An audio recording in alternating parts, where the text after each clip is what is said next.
Good morning, everybody. Welcome back to the Sunrise Show. Craig Fronick in, your humble host, 17 minutes after the hour. You can find us on the web, kcmxam.com, and we're streaming worldwide. All our links are right there. You can email me, Craig at Radio Med as well. I want to bring on to the program Oregon State Representative Sal Esquivel. He's with District 6, and he's in Salem. And, of course, we were reading through his newsletter just a little while ago. And, Sal, it's great to have you on the program. I know you're frustrated. Talk to us. What's going on in Salem? It is what it is, and there's nothing we can do about it. The Democrats have been basically in charge for the last 10 years, approximately 8 years. And I want to share some things with you that we dug up here. This is a list of things that Oregon, how we rank in the state of Oregon nationwide. We are the worst in graduation rate in the country in 2013, according to the Oregonian. Right. So one of the worst states, in fact, number 10 worst state for retirement in the nation. Oregon's overall education ranks 41st in the country. That's including higher ed. Oregon ranks last in public hunting access, according to the Oregon Outdoor Council. Oregon has seen one of the nation's most severe increases in people living in poverty in the last decade. That's according to the Oregonian. Oregon's among the worst states for small business. That's the Small Business and Entrepreneurship Council. Oregon is one of the worst places to be a doctor, according to the Portland Business Journal. K-12 achievements. Oregon's 40th in the nation in K-12 based on factors such as equity, status, etc. Absentee rate. Oregon's absentee rate among those measured is the worst in the nation, with 16.8% of K-12 students chronically absent during the 2012-2013 school year. Wow. Oregon underutilizes timber and water resources.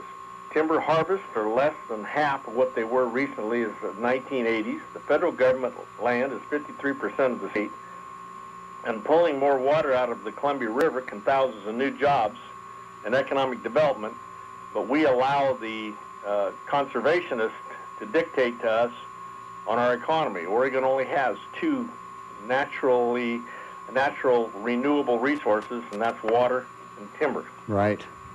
According to the 2014 progress report from Children First for Oregon, nearly 1/4 of all children in Oregon are growing up in poverty. That's 23% of the children here.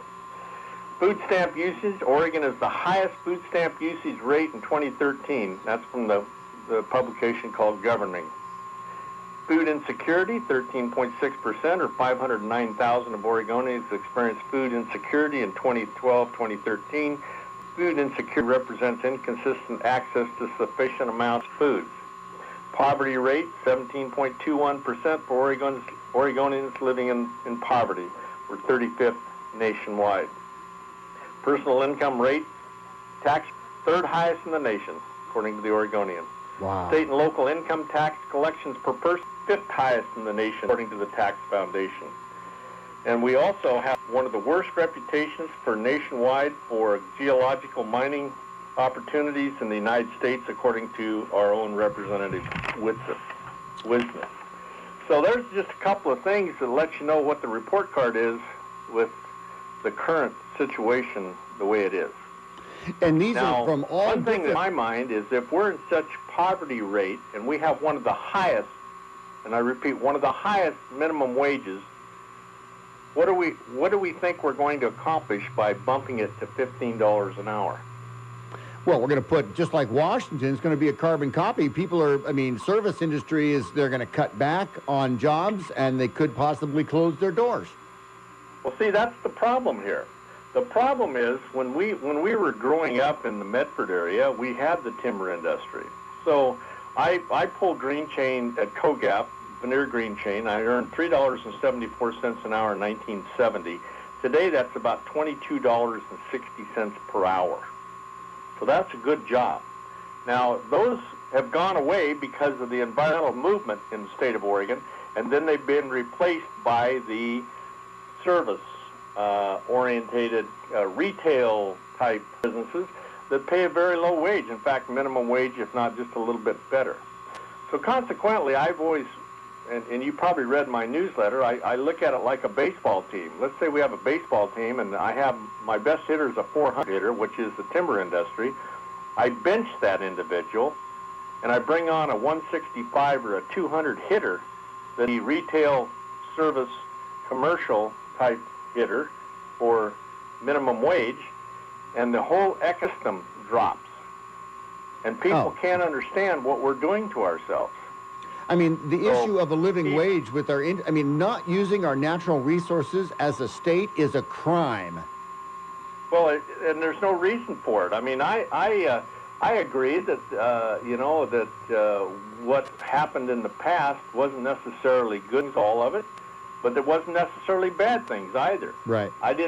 My father didn't believe in clear-cutting timber all the time back in the 50s, my stepdad, and it proved to be right. They finally figured out in the latter 1990s. But there are places for clear-cutting, then there are places for not clear-cutting.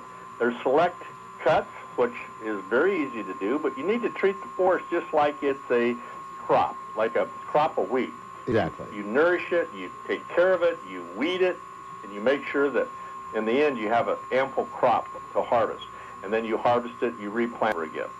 If we did that in the state of Oregon, we could go 100 years or 120 years without ever missing a lick and continually logging the same areas without ever branching out into different areas.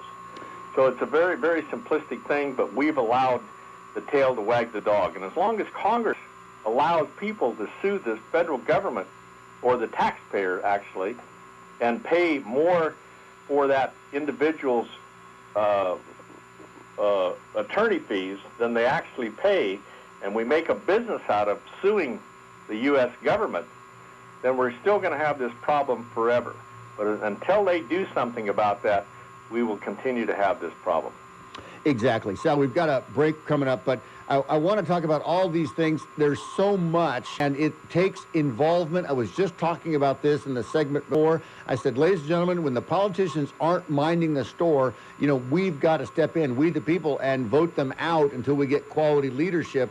Otherwise, it is worth fighting for. And Sal, we appreciate your efforts up there. Hold on the phone. We've got Oregon State Representative Sal Esquivel with us this morning. We're going to come back after this break and talk about some issues and where you can get plugged in. And I'll tell you what, we're going to post a lot of this stuff on our Facebook page because these stats are coming from sources all around the nation, and it's pointing to Oregon, and it's a bad job. So Oregonians, time to stand up. We'll be right back on the Sunrise Show. The Bloomberg Market Update is next. So get up. Top of the morning to you.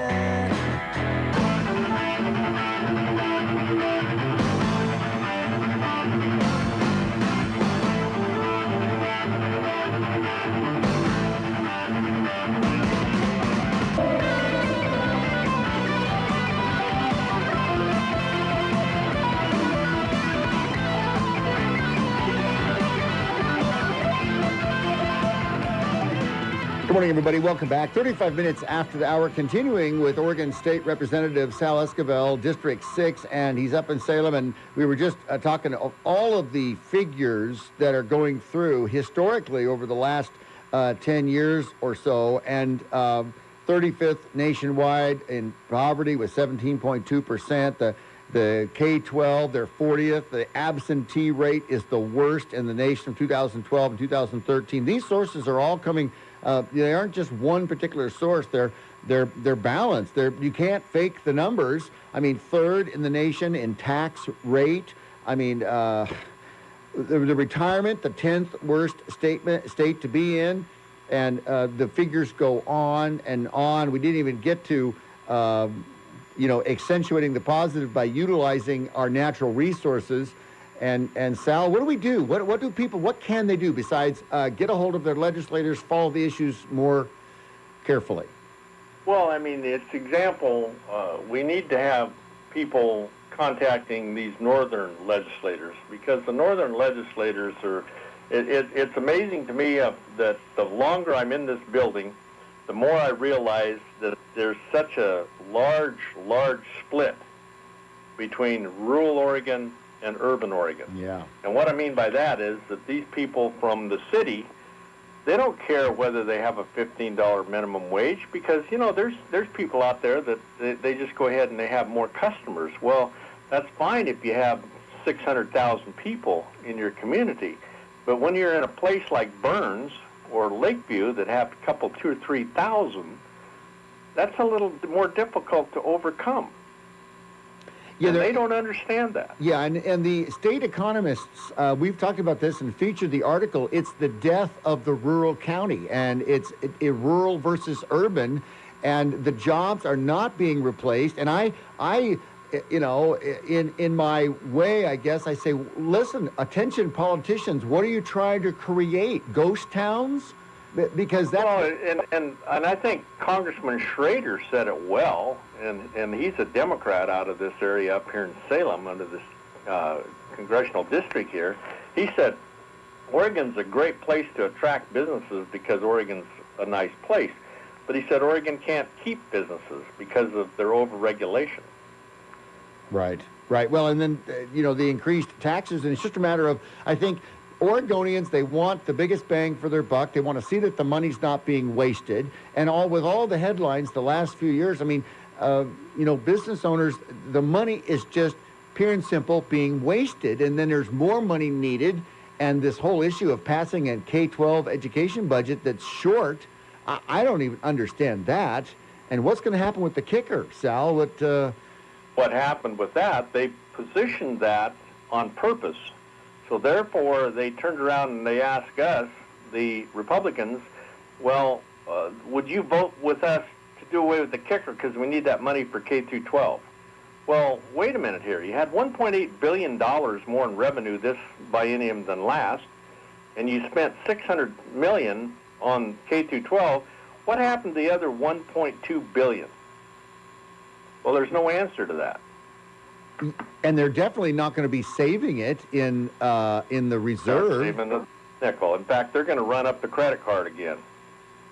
I saw that. In fact, Senator Doug Whitsett in his newsletter, there was the urban housing, something about $100 million. They want to borrow it, but yet by 2025, it would cost the state $190 million. Why would they be borrowing these funds? It makes no sense.